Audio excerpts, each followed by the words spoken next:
Dengue সবসময় একটা আতঙ্ক।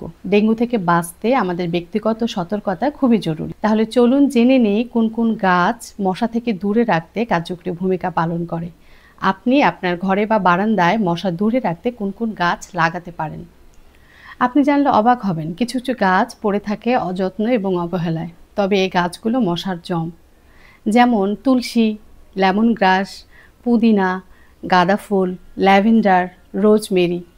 এই সবগুলো গাছ তো আর একসাথে বাসায় রাখা সম্ভব না, যাদের জন্য সম্ভব তারা রাখতে পারেন। আমি রেখেছি তুলসী এবং লেমন গ্রাস। তাহলে চলুন আজকে কিভাবে এই গাছগুলো আমাদের কি কি উপকার করে এবং কিভাবে রাখবো সেই সম্পর্কে জেনে নিই। তুলসীর একাধিক স্বাস্থ্য এবং আয়ুর্বেদিক গুণ আছে। এই গাছ পরিবেশকে জীবাণুমুক্ত এবং বিশুদ্ধ রাখতে সাহায্য করে। তুলসীর পাতার যে ঝাঁঝালো গন্ধ, এটি মশা একদমই সহ্য করতে পারে না। তাই আপনার পক্ষে যদি সম্ভব হয় অবশ্যই বারান্দায় অথবা আপনার ঘরে একটু হলেও তুলসীর গাছ রাখবেন। লেমন গ্রাস, এর মিষ্টি একটা সুগন্ধ আছে যা মনকে সতেজ করে এবং এর পাতাটা কিন্তু থাই স্যুপেও ব্যবহার করা হয়। আপনি জানলে অবাক হবেন, এই লেমন গ্রাস বাণিজ্যিকভাবে চাষাবাদ শুরু করেছে এবং এর তেল সারা বিশ্বে সমাদৃত। এই গাছের যে সুন্দর মিষ্টি গন্ধ, এই গন্ধটা লেবুর মতো একটা গন্ধ, এই গন্ধটা মশা নিতে পারে না। তাই এই গাছটি যদি আপনি আপনার ব্যালকনিতে অথবা ঘরে রাখেন তাহলে সেখানে মশা আর আসবে না। তবে একটু সতর্কতা, আপনি যদি ঘরে রাখতে চান সেক্ষেত্রে আপনি একটু খেয়াল রাখবেন শিশুদের নাগালের বাইরে যেন থাকে, কারণ এর পাতাগুলো একটু ধারালো। আর বিশেষ কোনো কারণ নেই।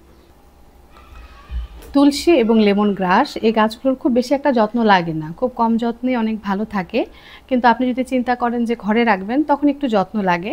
এক্ষেত্রে দেখেন আমি এখানে মাটি নিয়েছি, মাটিটা একদম সুন্দর করে পরিষ্কার করে শুকিয়ে ঝরঝরে করে নিয়েছি। আমি বালিটা পরিষ্কার করে সুন্দর করে শুকিয়ে ঝরঝরে করে নিয়েছি। এখানে নিয়েছি গোবর সার, হ্যাঁ, আর কোকোপিটটা দেওয়ার অর্থ হচ্ছে কোকোপিটটা আপনার আর্দ্রতা ধরে রাখতে সাহায্য করবে। এই সবগুলো জিনিস এখন আমি মিশিয়ে একটা পটে নেব। আমি বালি নিচ্ছি এবং মাটি নিচ্ছি। আমি যেটা তৈরি করব সেটা হচ্ছে জানালায় ছোট্ট একটা প্লাস্টিকের বোতল রাখবো। কোকোপিট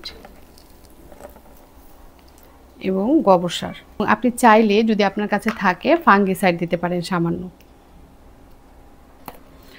আমি এখানে একটা ছোট্ট পানির বোতল কেটে নিয়েছি এবং দেখেন ড্রেনেজ ব্যবস্থাটাও আমি এখানে করে নিয়েছি।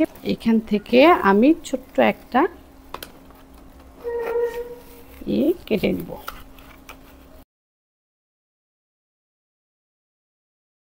এমনভাবে কেটে নিয়েছি যেন শিকড় থাকে একটু। এখন এই পাতাগুলো আমি কেটে ফেলবো, এভাবে ছোট করে নেব। এখানে প্রথমে দিয়ে দিব কিছু ইটের খোয়া, মাটিটা দিয়ে দেব কিছু, গাছগুলো দিয়ে। এটা আপনি বড় টবে দিবেন, আপনার ব্যালকনিতে বা বারান্দায় বড় টবে রাখবেন, কিন্তু আমি জানালায় রাখবো। তৈরি করে ফেললাম, আপনিও এভাবে তৈরি করে আপনার ঘরের জানালায় রাখতে পারেন।